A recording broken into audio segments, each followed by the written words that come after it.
Chief minister साहब, मैं यहाँ आके मुझे बड़ी खुशी हुई है। एक तो शुक्रिया आपने आपने और आपकी हुकूमत ने, पाकिस्तान हुकूमत ने, you have made it very easy for my wife and I to enjoy the last 3 or 4 days। हम लोग तकशीला हुए हैं, हम लोग यहाँ आए हैं, हम कराची भी जाएंगे, इस्लामाबाद से वहाँ आए, लाहौर से वहाँ आए हैं, हमने सरकार से मिले हैं, प्राइवेट सेक्टर को मिले हैं, कॉन्स्टिट्यूंसीज को मिले हैं। ये मौके, इसी कारण के लिए तो हम इस बैंक में काम करते हैं, ये देखने के लिए कि हमारा काम और आपका काम एक साथ जब 2 हाथ से ताली बजती है ना, तो तब ताली बड़े गूंजती है। और यहाँ पे 2 हाथ से ताली बज रही है और ये बहुत इम्पोर्टेंट चीज़ है। आई एम वेरी क्लियर कि पाकिस्तान की हमारी पूरी स्ट्रेटजी फोकस्ड है ये यंग पीपल पे। जो आप कह रहे थे अभी, हमारी जो डेमोग्राफिक्स हैं पाकिस्तान में, the way your demographics are going, 2050 तक 90 मिलियन जॉब्स क्रिएट करने की ज़रूरत है। उसलिए हमारा पूरा बैंक, उसकी पूरी स्ट्रेटजी उस पर अलाइंड है। सिंध में, बट पंजाब में, केपी में, बलूचिस्तान में, हर जगह ये आइडिया हमारा फोकस है। और इसके करने के लिए 3 चीज़ें बहुत ज़रूरी हैं। सबसे पहले basic infrastructure, bridges, roads, airports, घर, डिजिटाइजेशन, फ़ोन होना चाहिए हाथ में, बिजली होनी चाहिए, सफ़ा पानी, सफ़ी हवा, ये सब ज़रूरी काम है। दूसरा, स्कूल, बच्चों के लिए स्कूल, बच्चों के लिए स्किल्स, वो स्किल्स जो उनको अलाउ करेंगे कम्पीट करने के लिए, वो ज़रूरी काम है। तीसरा, उनकी हेल्थ केयर। तो अगर बच्चा क्लीन हवा, क्लीन पानी के साथ जमे और ग्रो करे, उसको अच्छे स्कूल मिले, अच्छी स्किलिंग मिले और अच्छी हेल्थ मिले, वो आपका प्रोडक्टिव सोसाइटी का पार्टिसिपेंट होएगा बड़ा होके। फिर उसको मौका देने हैं काम करने के लिए, वो मौका काम के लिए बहुत ज़रूरी है, वो दूसरी चीज़ है। और उसमें काम होता है सिर्फ सरकार के नहीं, प्राइवेट सेक्टर से होता है, छोटी छोटी बिजनेसेस से होता है। ये जो यहाँ पे औरतें हैं जो अपनी चीज़ें हाथ से बना के इंटरनेट पे बेच रही हैं या कहीं पास वाले गांव में बेच रही हैं, ये कमा रही हैं। ये धंधा, ये धंधे में नौकरियां होती हैं, इस धंधे में जान होती है, इस धंधे में देश या तो उगते हैं या नहीं उगते हैं। हमारी कोशिश है ऐसी औरतों को, ऐसे मर्दों को, ऐसे बच्चों को और सहूलियत मिले। ये आइडिया है। सर, आप क्या समझते हैं, आपने प्रोजेक्ट देखा, विजिट किया, ये कैसा विजन था पीपल्स पार्टी का फ्लड के बाद? जी, आपने अपनी आंखों से भी देखा कि जी। कितनी लेवल तक पूरी दुनिया में आप देखते होंगे कि कितना different है। ये फ्लड का प्रॉब्लम यहाँ का ही नहीं है, और जगहों में भी है। फर्क आपने यहाँ ये किया है कि बड़ा विजन लेके, ये जो कह रहे थे चीफ मिनिस्टर साहब की 2.1 मिलियन घर या 21 लाख घर, ये बड़ी विजन थी। लोग कहते हैं जी 2-3 लाख घर बनाने हैं, वो एक चीज़ है। 21 लाख घर जो 600 अरब रुपयों की खुर्ची, ये नॉर्मल नहीं है, ये बड़ी विजन है। अब उस बड़ी विजन को एग्जीक्यूट करने में दूसरा काम होता है। यहाँ भी आपने अच्छी तरीके से किया है, सबको बैंक अकाउंट मिले हैं, पैसा उनको मिलता है जैसे घर कंप्लीट होता है, और वो जो लेबर का कॉस्ट है वो कम्युनिटी में घूमता है। ये सेकंड। थर्ड, क्लीन पानी वॉश जो प्रोग्राम हम कह रहे हैं वो नेक्स्ट आएगा। तो आप इनको, ये जो स्टेप्स है ना, एक बिग विजन, फिर एग्जीक्यूशन की स्टेप्स, और फिर डेडिकेशन की वो कैसे एग्जीक्यूट होगा, ये बहुत ज़रूरी है।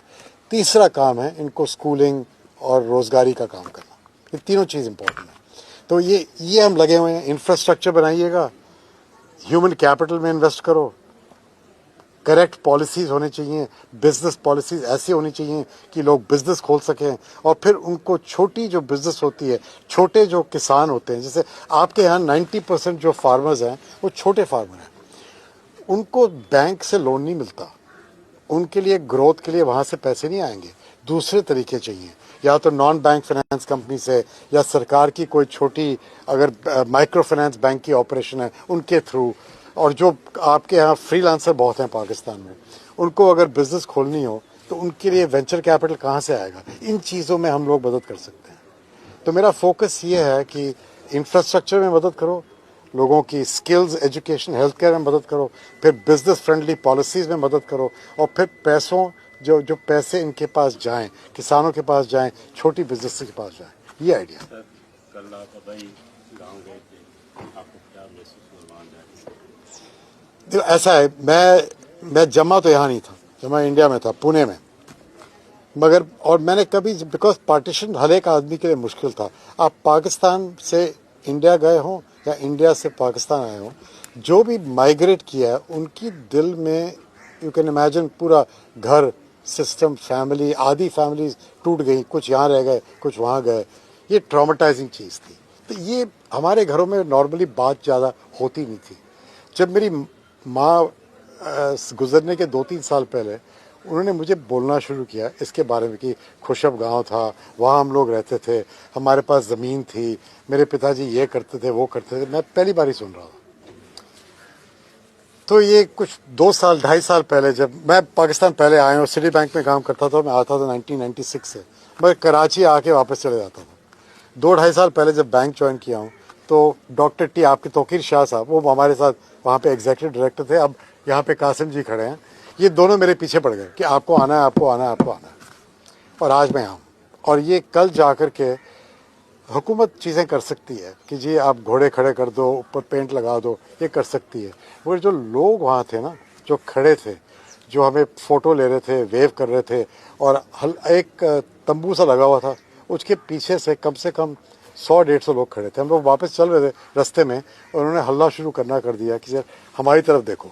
ये दिल की बात है। तो वो मुझे, आई वॉज वेरी हैप्पी देख के। और फिर एक पुराना गुरुद्वारा था जो मेरे मटर्नल ग्रैंडफादर ने, माँ के जो फादर हैं, उन्होंने वो गुरुद्वारा अपने टाइम में खड़ा किया था, उनके नाम में फाउंडेशन स्टोन ये ढूंढ लाए थे, तो वो मैं जाके देखा है, वो बहुत बड़ी चीज़ है। सर एक आखिरी सवाल आपसे कि सिंध गवर्नमेंट एग्रीकल्चर के शोबे के फरोग के जी। लिए अरबों रुपए की सब्सिडी दे रही है किसानों को, जो अभी आपने बात की यूरिया कीमत में, तो क्या वर्ल्ड बैंक उसको सपोर्ट कर सकता है इस प्रोजेक्ट से, क्योंकि बड़ी लेवल पे वो जी जो है सर, सब्सिडी मैं आपको बताई, मैं बड़े साल, मैं प्राइवेट सेक्टर में काम करके आया हूँ, मैं सब्सिडी से ज़्यादा प्यार नहीं है मुझे प्यार है कि आप उन किसानों को एम्पावर करो अपने आप, ताकि ये सरकारी सब्सिडी के जो सिस्टम है इनसे ये निकलें और अपने पैरों पे खड़े हों। सब्सिडी कभी कभी काम में आती, कभी कभी वो सब्सिडी दूसरे हाथों में पड़ जाती है, ये आप भी जानते हैं, मैं भी जानता हूँ। ये मैं नहीं चाहता। मैं चाहता हूँ कि ये जो छोटे किसान हैं जो इनके यहाँ हैं, उनको मिलनी चाहिए सपोर्ट, ताकि उनको स्केल मिले, कोऑपरेटिव्स हों या उनकी फार्मर की एसोसिएशन हो। अब ये मैं कर रहा हूँ बहुत देशों में, वहाँ आप जाके देखेंगे तो ये जो औरतें हैं वो एक छोटे पुराने फ़ोन पे, बिना उनकी पढ़ाई लिखाई नहीं है, मगर बोल सकते हैं कि इस पौधे पे कोई डिजीज़ है, तो वो कहेंगे उसका फ़ोटो लीजिएगा, वो फ़ोटो लेके आप भेजो। आजकल AI के संग वो बताएगा कि इसके लिए ये इंसेक्टिसाइड आपकी कोऑपरेटिव 12 रुपए की मिलती है। ये मैं करना चाहता हूँ। फर्टिलाइज़र भी उसी के थ्रू मिलनी चाहिए। ये आइडिया है कि इनको आप एम्पावर करो, फिर उसके बाद जो SME या छोटे मैन्युफैक्चरर जो खरीदेंगे वो सामान को और उसको प्रोसेस करेंगे, उनको एम्पावर करो। अब जैसे आपके यहाँ वर्ल्ड की लार्जेस्ट पॉपुलेशन है बफलोज की, आप among the top 3 milk producer हो चुके हैं। आप मुझे बताइएगा पाकिस्तान का चीज़ बाहर क्यों नहीं बिकता है? ये मौका है आपका। मौका आपका सिर्फ गांव में नहीं है, मौका आपका पूरे विश्व में है।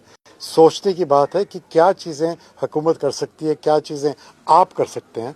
ओनरशिप दोनों की होती है, सिर्फ हुकूमत की नहीं होती, लोगों की भी होती है। ताली बजाने के लिए 2 हाथ चाहिए होते हैं, वो 2 हाथ बहुत जरूरी है। Thank you.